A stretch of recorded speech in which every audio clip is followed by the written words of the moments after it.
우리 한 번 더 인사하십시다. 예수 부활, 나의 부활입니다. 우리 이렇게 인사하십시다.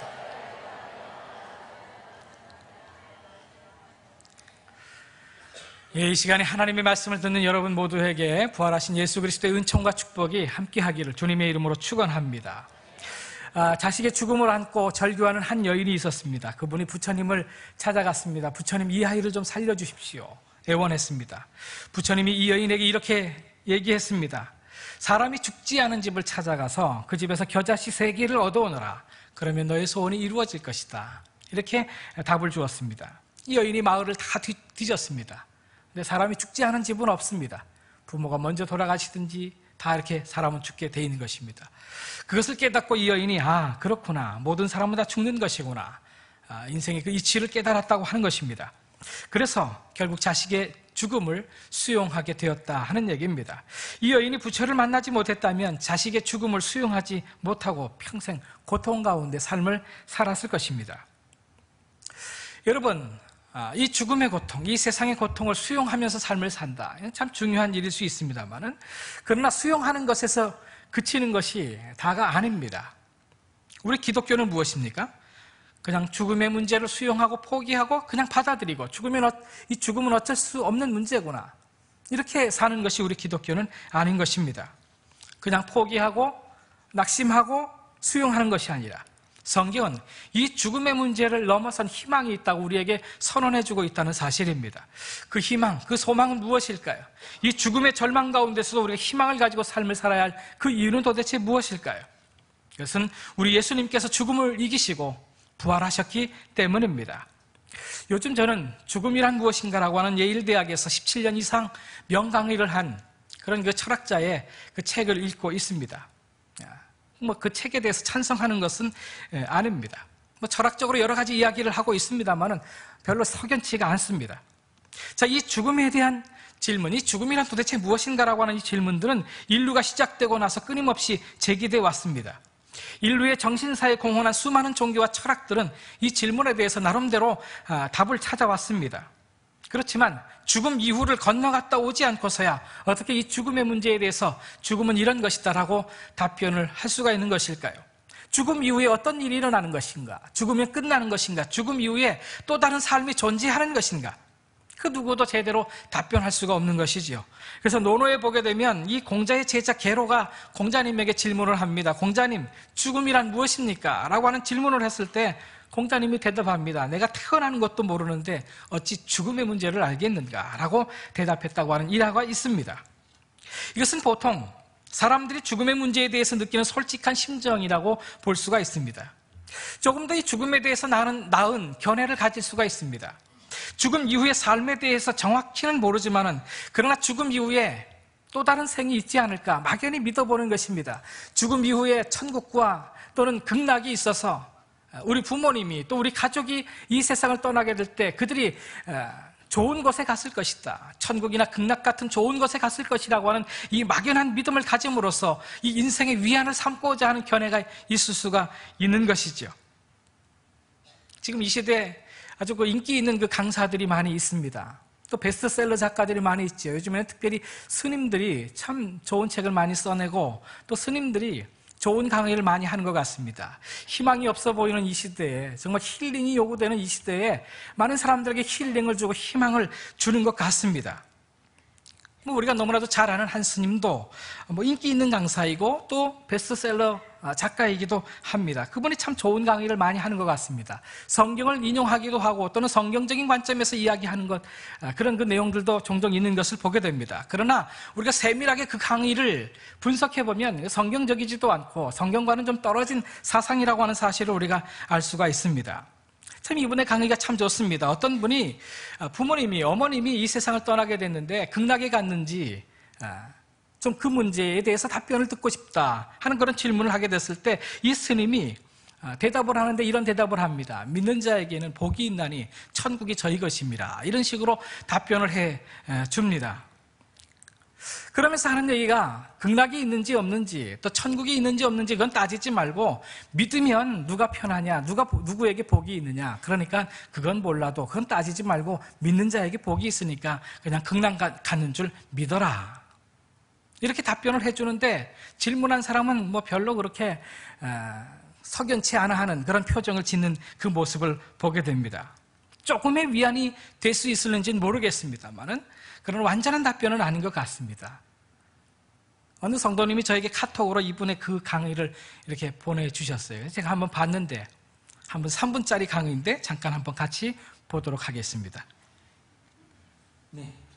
안녕하십니까? 네네. 저는 내년이면 10년이 되는데 저희 친정 어머니께서 갑작스러운 사고로 돌아가셨는데요. 시댁에서의 어떤 일이나 아니면 남편에 의해서 이렇게 힘들 때마다 친정 엄마를 생각하면서 저희 언니들과 함께 울기도 합니다. 제가 그때 극락왕생을 기도하면서 절을 많이 했는데요. 정말로 궁금한 건 정말 극락이 있는지, 정말로 저희 엄마가 거기 계셔서 기다리고 계시는지, 정말 오늘 스님께 저희 세자매의 그런 희망스러운 답변을 듣고 가고 싶습니다. 자, 네, 하는 말 따라하세요. 네. 믿는 자에게 복이 있나니 믿는 자에게 복이 있나니 천국이 너희 것이니라. 천국이 너희 것이니라. 믿는 자에게 복이 있나니 저에게 복이 있나니 천국이 너희 것이니라. 천국이 너희 것이니라. 예, 답이 됐어요? 안 됐어요? 근데 스님 그거는 교회에서 하시는 말씀 아니세요? 저는 절에 다니면서 이렇게 스님들이 하시는 그런 말씀을 듣고 싶었습니다. 아니 지금 스님이 얘기하잖아. 스님이 아니 스님이 얘기했는데 목사가 얘기한 얘기도 아닌데 왜 그래? 그러니까 믿는 자에게 복이 있나니 천국이 너희 것이니라. 이게 뭐예요? 극락이 있고 우리 어머니 극락에 갔다고 믿으면 누구한테 복이 된다? 자기한테 복이 된다. 그 얘기인데 이게 꼭 그렇게 해야 알아들어져요. 그러니까 네. 극락이 있는지 없는지 따지지 말고 돌아가셨잖아, 그죠? 네. 돌아가셨는데 어머니 지옥 갔을 거다. 그럼 마음 편해요, 안 편해요? 안 편하죠. 그 다음에 아무것도 없다면 흩어졌고 아무것도 없다 이러면 좀 허전해요, 안 해요? 허전한데요. 그래. 예. 꿈에서도 안 나타나십니다. 어디 가셨는지. 우리 어머니 극락 가셨다. 극락은 여기보다 좋은데요, 나쁜데요? 좋은데. 예, 좋은데 가셨다 하니까 그런 데는 빨리빨리 가는 게 나아요? 안 가고 여기 있는 게 나아요? 빨리 가시는 게 나으시죠. 예. 근데 그 좋은 데 있으면 되지. 자꾸 여기 오는 게 나아요? 그만 가만히 계시는 게 나아요? 근데 거기 계시는지 알 수가 없잖아요.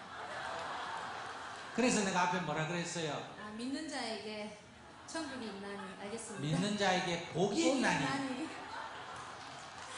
자기가 안 믿으니까 지금 자꾸 저렇게 머리가 아픈 거예요. 그러니까 믿으세요. 오늘부터 아시겠죠? 네, 감사합니다. 이분의 말씀을 들어보면 참 그럴듯합니다. 그리고 좀 도움이 되기는 합니다. 근데 문제가 있는 부분이 있습니다. 천국이 있는지 극락이 있는지 그건 따지지 말고 잘 모르지만 부모님이 천국이 갖는 줄 믿으면 우리에게 복이 있지 않은가, 우리에게 위안이 되지 않은가, 그러니까 믿으라 라고 하는 얘기입니다. 근데 그것은 참 희망이 아닙니다. 그건 참 대답이 되질 못한다는 사실을 알아야 됩니다. 이와 같습니다. 우리가 미국으로 비행기를 타고 여행을 한다고 한번 생각해 보십시다. 근데 비행기를 가만히 보니까 기름이 줄줄 새는 것처럼 보입니다. 날개가 부러져 있고 그렇습니다. 그런데 안내원이 있다가 이 비행기를 타면 이 비행기가 잘 뜰지 안 뜰지 따지지는 말고 이 비행기를 믿고 타면 미국으로 편안하게 갑니다. 믿으면 당신의 마음이 편안해지고 편안한 가운데 미국에 도착할 수 있습니다. 이와 같은 주장에 불과하다고 볼 수가 있는 것입니다. 문제가 있는지 없는지는 따지지 말고 무조건 믿고 비행기를 타면 마음이 편해진다. 그 잠시 동안에 위안은 될 수 있을지는 모르지만 그러나 그 비행기 탔다가 떨어지면 어떻게 하렵니까? 천국이 있는지 없는지, 사람이 죽은 이후에 부활하여 천국으로 가고 지옥으로 가는지는 잘 몰라서 따지지는 말고 그렇게 믿고 살면 잠시 동안 이 세상에 사는 동안 잠시 위안이 될 수 있을지 모르니까 우리가 믿고 살자. 여러분, 그것은 종교가 아닙니다. 그것은 마음의 위로를 잠시 동안 얻어보고자 하는 심리적 위안에 불과한 것이지, 그건 진리도 아니고 종교도 아니고 신앙이 아닌 것입니다. 성경은 뭐라고 말합니까? 이 죽음 이후의 삶에 대해서 우리에게 분명한 답을 주고 있다는 사실을 알아야 됩니다. 죽음 이후의 세계에 대해서 가장 자신 있게 말하는 종교가 바로 기독교입니다.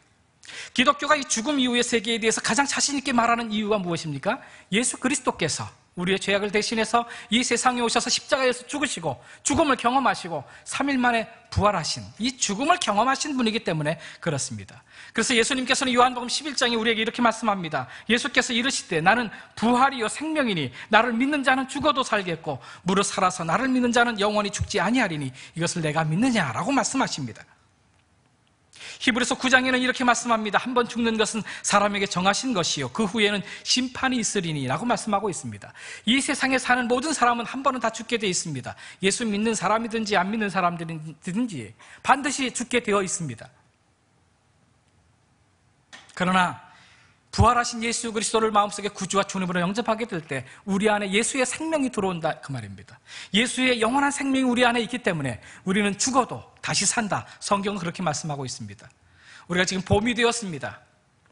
밖에 나가보면 나무들이 다 겨울에는 어떻습니까? 다 죽어 있는 것처럼 보입니다. 나뭇잎도 다 떨어져 있고 들판도 풀도 다 죽어 있는 것처럼 보입니다. 그러나 봄이 됐을 때 어떻게 됩니까? 다시 나뭇잎이 생기고 또 이 들판에는 잔디가 생기고 풀이 돋아납니다. 왜 그렇습니까? 거기 생명이 있기 때문에 그렇습니다. 죽어있는 것처럼 보이지만 그 안에 생명이 있기 때문에 다시 싹을 틔우는 것입니다. 이 꽃은 살아있는 것처럼 보이지만 사실은 생명이 없습니다. 그래서 죽은 것입니다. 조금 지나면 이것은 시들어져 버릴 것입니다. 예수 그리스도, 부활하신 예수 그리스도를 구주로 주님으로 영접한 그 자에게는 영생이 있다, 생명이 있다, 하나님의 생명을 주겠다. 성경은 그렇게 말씀하고 있습니다. 여러분과 제 안에는 예수 그리스도의 생명이 있는 줄 믿으시기를 주님의 이름으로 축원합니다. 그래서 이 세상 사는 동안에 한평생 삶을 살고 죽지만 죽지 않습니다. 저 하나님의 나라에서 다시 눈을 뜨고 영원한 생명을 얻고 영원한 생명 가운데서 영생 복락을 누리게 되는 것을 믿으시기를 주님의 이름으로 축원합니다. 그래서 고린도전서 15장 20절에는 이렇게 우리에게 말씀해주고 있습니다. 그러나 이제 그리스도께서 죽은 자 가운데서 다시 살아나사 잠자는 자들의 첫 열매가 되셨도다. 예수님께서 잠자는 자들의 첫 열매가 되셨어요. 예수님께서 첫 번째로 부활하셨어요.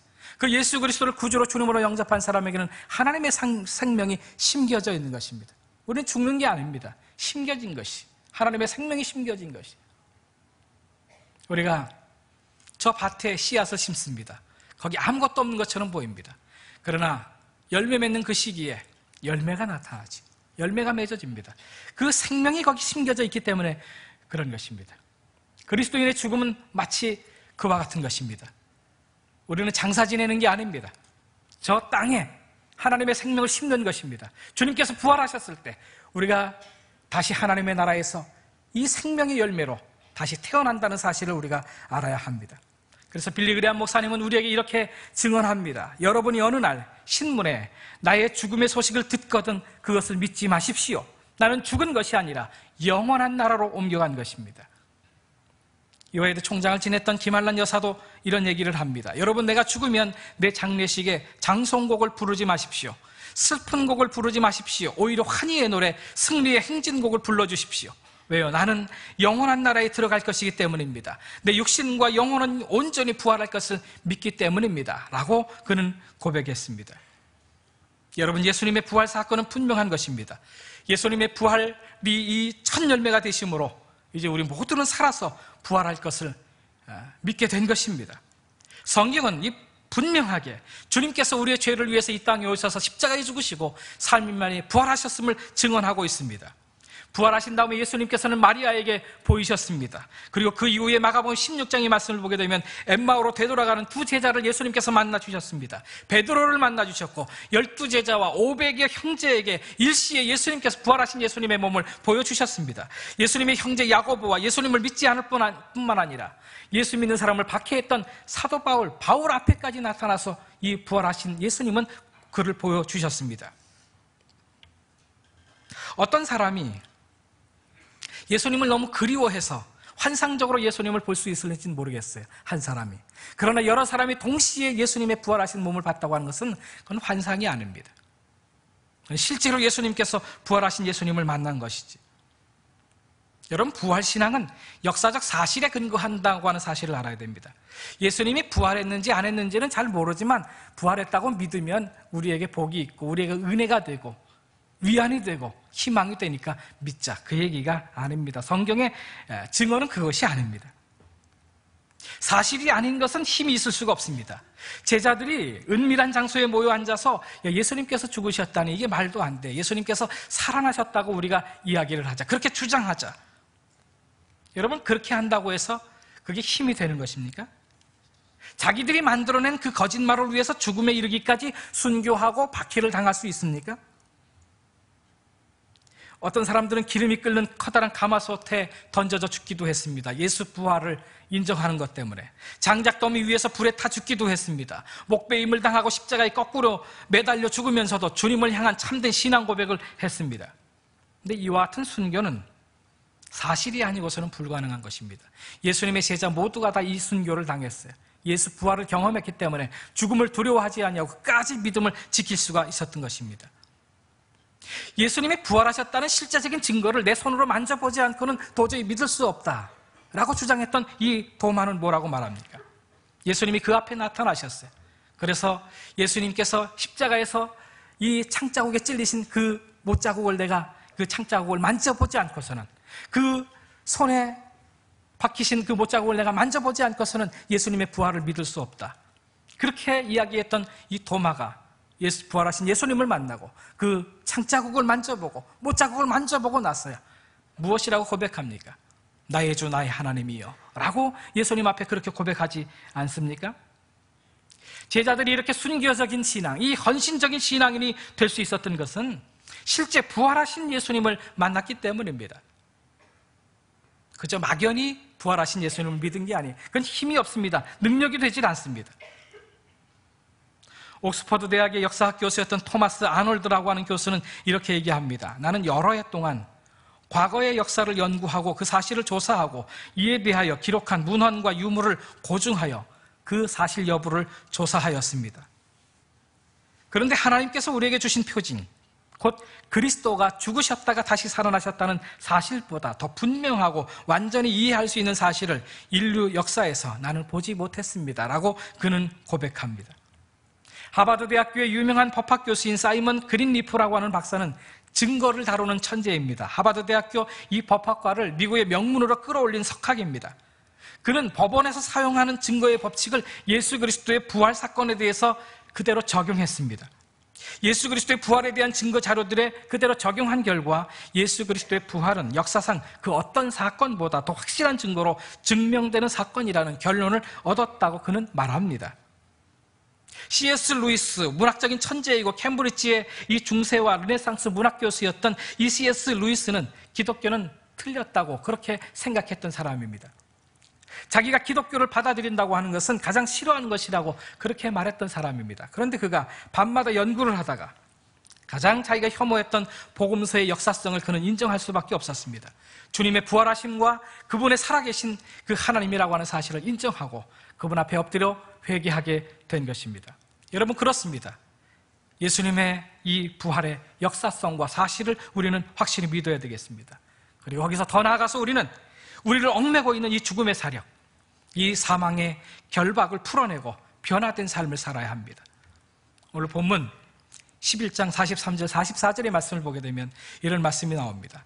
죽었던 사람이 밖으로 나왔는데 손발은 배로 묶여 있었고 얼굴은 수건으로 감겨 있었다. 예수께서 사람들에게 그를 풀어주어 가게 하여라 하고 말씀하셨다.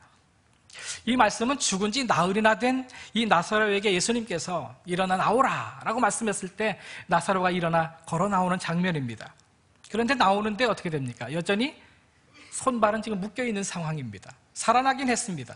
그런데 장사를 지냈기 때문에 배로 손발을 묶고 모든 몸을 다 묶은 그런 상황이죠. 여러분, 이 사실은 바로 오늘 우리의 모습일 수가 있다는 사실을 알아야 됩니다. 예수 믿고 교회는 나오지만은 부활의 능력을 믿지 못해서 여전히 죽음의 세력 앞에 묶여있는 우리의 모습을 상징할 수 있다는 사실입니다. 교회 나오고 그리고 신앙생활을 하고 교회 생활을 하지만은 그러나 여전히 죽음을 두려워하고 이 사망의 세력 앞에 묶여있는 그런 그 삶을 사는 우리의 모습일 수 있다는 사실이에요. 그런 이 나사로에게, 우리에게 주님께서 무엇이라고 말씀합니까? 풀어놓아 다니게 하라 라고 말씀합니다. 여러분, 그렇습니다. 우리는 예수 부활의 이 역사성을 믿을 뿐만 아니라 더 나아가서 그 부활의 능력을 경험하는 삶을 살아야 돼요. 자유한 삶, 변화된 삶을 살아야 한다는 사실입니다. 자, 성경은 예수님의 부활 이후에 여러 사건들을 기록해 놓고 있습니다. 여러 놀라운 변화들에 대해서 기록해 놓고 있습니다. 그 변화 중에서도 가장 큰 변화는 제자들의 변화입니다. 본래 제자들은 열정의 사람들이었습니다. 예수님께서 어부들을 이제 불렀습니다. 내가 앞으로 너희를 사람을 낚는 어부로 만들리라 했을 때 그들은 주님의 부르심 앞에 자기가 가지고 있는 배와 그물을 다 버려두고 주님을 따라왔어요. 그만큼 열정적인 사람이었습니다. 그런데 예수님께서 십자가에서 죽으신 다음에 그들의 열정은 완전히 식었습니다. 그들은 위기를 맞았습니다. 뿔뿔이 흩어졌습니다. 의기소침해지고 낙심해 있었습니다. 도망하고 피신하고 숨어 있었습니다. 그런데 부활하신 예수님을 만난 이후에 그들의 삶이 완전히 변하기 시작했습니다. 흩어져 있던 그들이 모이기 시작했습니다.